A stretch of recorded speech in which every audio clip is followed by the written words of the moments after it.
This winter, we've been exploring together through our worship services and our faith development classes and our small group cottage conversations, our different ideas about the kind of community we want to build together here at UUCville. Our mission task force is taking all the wonderful feedback they've gathered and are organizing it so that they can reflect it back to us, reflect back our collective voice about who we say we are, as well as who we aspire to be. This is truly an exciting time for our congregation.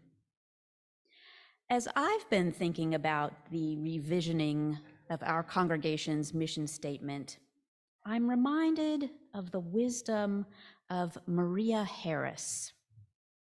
Maria Harris was a beloved Catholic religious educator who influenced many beyond her own faith tradition, including many Unitarian Universalist religious educators, when she asserted that the congregation is the curriculum. The congregation is the curriculum. What she means by this is that how we treat each other, how we behave as individuals, how we interact with each other, how we engage with each other in committee meetings and social gatherings, how we are with our children and our youth, how we are in the social hall on Sunday mornings tells more about who we are and what we value beyond any curriculum, faith development class, or worship service ever can. The curriculum of our congregation shows what we value as a people, where we are putting our energy as a community. We give explicit and implicit messages all the time about what is important to us. Here are just a few ways to think about this. What are the messages we are sending by the images on our walls, or our signs, or our bulletin boards? How do we use and who uses the spaces in our buildings? How robust is our congregation's current recycling practices? How accessible are our spaces to those with mobility issues? What about accessibility issues in general? Do we have gender-neutral bathrooms? These subtle and not so subtle messages tell an important part of our collective story. I invite you to use a curious eye and give a look around our campus and see what messages you notice and how these messages inform your thinking about who we are. Universalist minister Angus MacLean, who lived from 1892 to 1969, played a major part in the philosophy and practice of religious education within the Universalist and the Unitarian denominations during the 1930s and 40s and 50s. Similar to Maria Harris's pedagogy, MacLean taught that the method is the message. The method is the message. How we do things, how we show up matters. Many of you know that I was raised a Unitarian Universalist and that my passion for our faith runs deep. The UU Church of Lubbock, Texas, and the people of that small but mighty congregation truly did help raise me from my pre-K through high school graduation. Some of the members were my Sunday school teachers, some were my high school youth advisors, and some were my intentional mentors. But the congregation was the curriculum. What those people did, whether they realized it or not, for each other and for all of the children and youth of that church, was to model what they valued. They showed what it was like to be in community. We do that here too.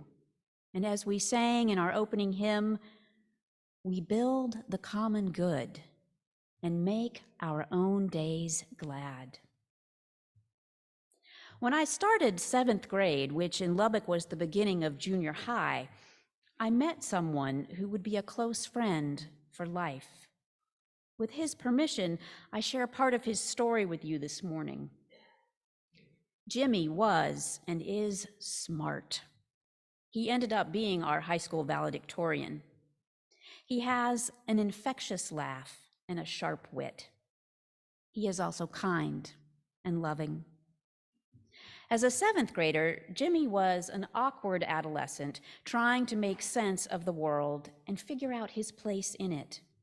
He loved new wave music and the musicians of the day, such as Adam Ant. I think this was in part because Jimmy had a newly found interest in wearing makeup as a form of self-expression, like some of the new wave artists.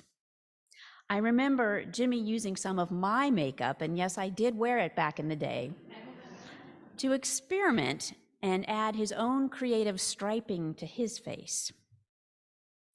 Through the years, our friendship deepened, and Jimmy knew that when he was with me and at my house, he could be his emerging and authentic self. Soon he was coming to church with me, and I know he found our UU congregation a place where it was safer for him to express himself fully. As he grew into a young adult and his understanding of himself as a gay man, our congregation was a place where he could be true. It was a safer space for him to be his brave self. I say safer and not safe, because as much as we might hope or try to create completely safe spaces, we simply cannot. To think we can or to claim so can cause even greater injury. We know that even with the best of intentions, our actions and our inactions and our words do impact others in ways that can cause harm, even if unintended. Sometimes we say hurtful things out of our own ignorance or lack of understanding or insight. Sometimes we do or don't do something because we don't know better. As both Angus MacLean and Maria Harris offer us, how we do things and how we show up matters. As Unitarian Universalists, as people who aspire to be thoughtful, kind, compassionate, and liberatory in our actions, we are called to be intentional about creating spaces that, while not completely free from causing harm, are communities where people, all of us, but particularly people who are so often under attack in the larger world, can know that it is safer to risk showing up here in our fullness. We create safer spaces by intentionally growing our souls and becoming more caring and curious about the lived experiences of others. We create safer spaces by learning about the lives of those in our midst who are most vulnerable and being in relationship with them. We create safer spaces when we show up with humility and use humility as our guide, and by letting go of the need to be right all the time, by embracing mutuality over individualism. Our choir sang of this dream of a safer space so beautifully this morning with the words, bearing witness to our stories, to our hurts, to the whole of life, to let love in, to know ourselves, to remember and forgive, to love and serve, to dwell together in peace. We promise. Yet building safer spaces is only part of our work. Our story this morning told us some days when everything seems scary, you have to be brave. The story acknowledges that sometimes the world seems too big, too loud, too hard, too much, while you feel too small, too quiet, too tired, not enough. These descriptions are so true for me on some days. I wonder, are they true for you too? One of the things I love about Pat Zitlow Miller's children's story, When You Are Brave, is the image of the main character pausing, breathing in deeply, and tuning in to their light inside. As I shared with our children this morning before they left for their religious education classes, for me, this light represents the spark of divinity inside each one of us. It represents our inherent, in here worth that deserves dignity. It can be helpful to remind ourselves and our children and each other of our inherent worth simply by tapping ourselves on our heart space and saying, "My divine spark, it's in here. Your divine spark, it's in you." And when you're out in the wider world, no one else has to know this is the message you're sending to yourself by simply tapping on your own heart space. My divine spark, it's in here. I invite you to try it with me. My divine spark, it's in here. Your divine spark, it's in you. This simple gesture can help us to be brave or to be braver, as our choir sang, to be brave enough to risk showing up. The term brave space was first popularized in 2013 by Brian Arroyo and Christy Clemens in their book, The Effective Art of Facilitation: Reflections from Social Justice Educators. The authors focus on brave space in the classroom setting and on creating spaces with room for varying opinions and with an awareness of how interactions can affect the emotional well-being of participants. The authors name brave space as the making of an environment where people can participate in challenging conversations with respect at the heart. I first learned about brave space at the 2017 fall conference of the Unitarian Universalist Liberal Religious Educators Association's fall conference entitled Building Brave Spaces. I'm grateful to have this framework as we continue to navigate life and embark on the third year of living with COVID-19.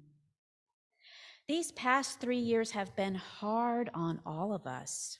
And as we continue to recover and return and rebuild, I'm aware now more than ever of the gift of being in multi-generational faith community.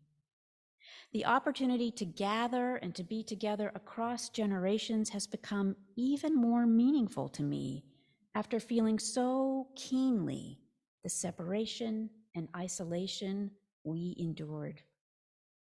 I want us to continue to do the work of together building braver spaces where each of us, no matter our age, our orientation, our gender identity, no matter our questions, our theological understandings, our different names for the holy, no matter, we can each bring our full selves to this community and be seen and heard respected, and held.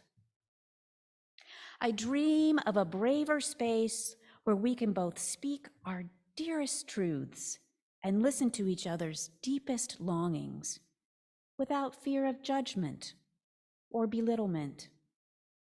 I dream of a community where we can each find comfort when we need it and are invited to offer solace when it is needed. I dream of a community where we find inspiration, the inspiration to go on when we need it, and where we bear witness to each other's honestly shared stories of lived experiences. I especially want our congregation to be a safer and braver space for those whose lives are so often seen as less worthy for whatever reason. May we continue to do the work of creating a safer and braver space where those who need it most find respite from hatred and attacks. For all the young LGBTQ+ people of today, may we dare to side with love and together build a community right here that is safer and braver for us all. I dream of a community where we each engage in the ongoing work of growing into our best selves and are able to say, my UU church, my UU faith helped me be who I am today. With that, we will give each other the hope to know that together we can go on. I invite you to rise now in body or spirit for our closing hymn.